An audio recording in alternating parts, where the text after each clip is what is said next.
UT 2019-1038 dari Program Studi Pendidikan Agama Islam.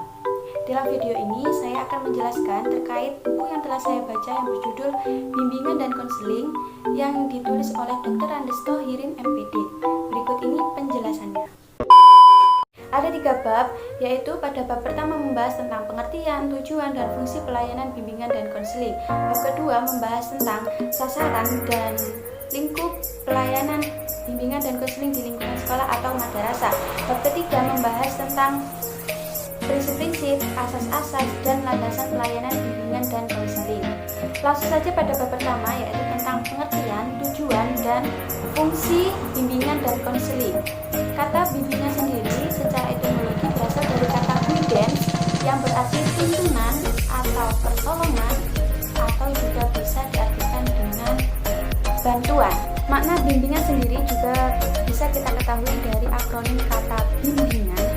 B yang berarti bantuan, I yang berarti individu, M yang berarti mandiri, B yang berarti bahan, I yang berarti interaksi, N yang berarti nasihat, G yang berarti gagasan, A yang berarti asuhan, dan N yang berarti norma.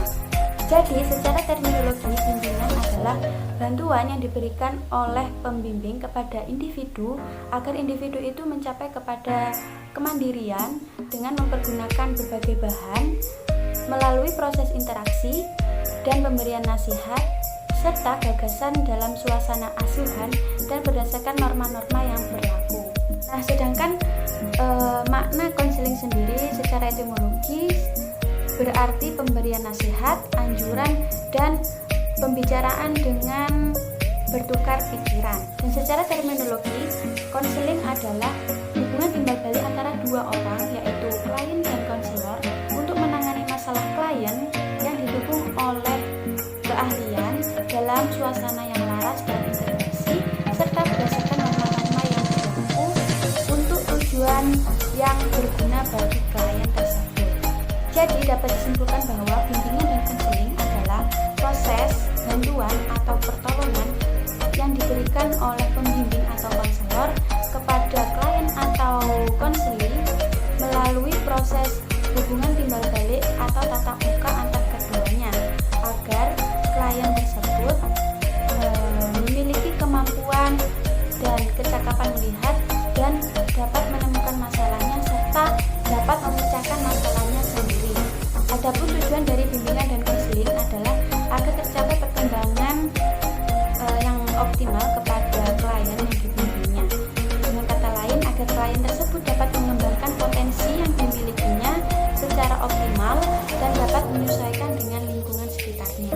Dalam fungsi bimbingan dan konseling terdapat 9 fungsi, yaitu yang pertama fungsi pencegahan atau preventif, yang kedua fungsi pemahaman, yang ketiga fungsi pengentasan, yang keempat fungsi pemeliharaan, yang kelima fungsi penyaluran, yang keenam fungsi penyesuaian, yang ketujuh fungsi pengembangan, yang kedelapan fungsi perbaikan, dan yang kesembilan fungsi advokasi. Masuk pada bab kedua, yaitu tentang sasaran dan lingkup pelayanan bimbingan dan konseling di lingkungan sekolah atau madrasah. Nah, sasaran bimbingan dan konseling di lingkungan sekolah atau madrasah adalah tiap-tiap pribadi siswa secara perorangan atau individu. Dalam artian, siswa mengembangkan potensi yang dimilikinya agar berguna baik untuk dirinya, lingkungan, atau masyarakat pada umumnya.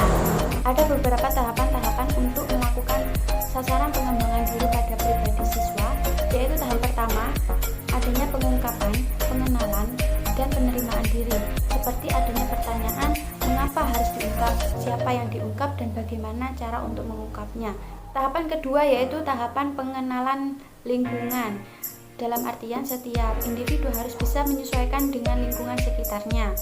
Lingkungan yang buruk tidak harus membuatnya putus asa, akan tetapi ia harus bisa terima secara wajar dan berusaha untuk memperbaikinya. Yang ketiga yaitu pengambilan keputusan. Jadi setiap individu harus bisa dan harus berani mengambil suatu keputusan dengan masalah yang ia hadapi. Yang keempat yaitu pengarahan diri. Pengarahan diri ini tidak jauh berbeda dengan pengambilan keputusan, yaitu di mana seseorang harus berani menjalani keputusan yang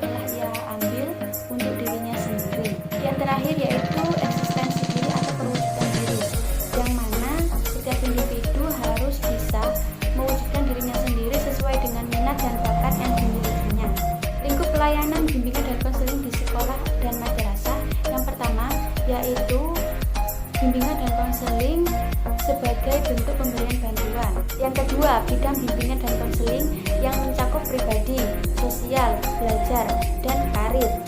Yang ketiga yaitu bidang layanan bimbingan dan konseling yang mencakup orientasi, informasi, penempatan atau penyaluran, pembelajaran, konseling perorangan, konseling kelompok, dan bimbingan kelompok. Yang keempat yaitu kegiatan pendukung bimbingan dan konseling yang mencakup instrumentasi, himpunan data, konferensi data, kunjungan rumah, dan alih tangan kasus.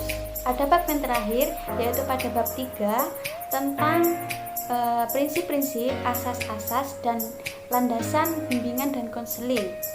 Prinsip yang pertama yaitu bimbingan harus berpusat pada individu yang dibimbingnya. Yang selanjutnya, bimbingan diarahkan kepada pemberian bantuan kepada individu agar individu tersebut dapat mengarahkan dirinya sendiri dan dapat menghadapi juga dapat memecahkan masalahnya dengan sendirinya. Yang ketiga, bimbingan disesuaikan dengan kondisi atau kebutuhan individu atau siswa yang dibimbingnya. Yang keempat, bimbingan berkenaan dengan sikap dan tingkah laku setiap individu. Yang kelima, pelaksanaan bimbingan dan konseling dimulai dengan mengidentifikasi kebutuhan yang dirasakan oleh individu yang dibimbing.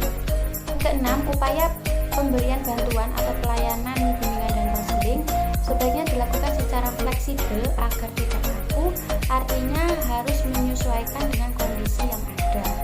Yang selanjutnya, bimbingan dan konseling harus dirumuskan sesuai dengan program pendidikan dan pembelajaran di sekolah atau madrasah yang bersangkutan. Yang selanjutnya, implementasi bimbingan dan konseling harus dipimpin oleh orang yang ahli dalam bimbingan dan konseling dan harus bisa bekerja sama dengan berbagai pihak seperti psikiater, dokter, dan pihak-pihak lain tertentu lainnya. Dan yang terakhir, untuk mengetahui hasil-hasil yang diperoleh dari pelayanan bimbingan dan konseling, maka harus diadakan penilaian atau evaluasi secara teratur dan berkesinambungan. Yang terakhir yaitu landasan bimbingan dan konseling. Yang pertama, landasan filosofi yang bermakna cinta kebijaksanaan. Yang kedua, landasan religius yang berkaitan dengan keagamaan atau spiritual.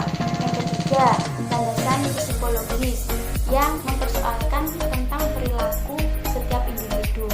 Yang keempat yaitu landasan sosial budaya. Manusia sebagai makhluk sosial, maka sebagai makhluk sosial manusia itu tidak bisa hidup sendiri tanpa bantuan orang lain. Yang kelima yaitu landasan ilmiah dan teknologi, yang mana layanan bimbingan dan konseling itu harus berdasarkan dengan keilmuan sesuai dengan teori-teori, kegiatan-kegiatan, dan pengembangannya. Yang terakhir, landasan pedagogis. Landasan pedagogis ini berkaitan dengan pendidikan sebagai upaya pengembangan manusia dan bimbingan yang merupakan salah satu bentuk dari kegiatan pendidikan, serta pendidikan ini menjadi inti dan tujuan dari bimbingan konseling.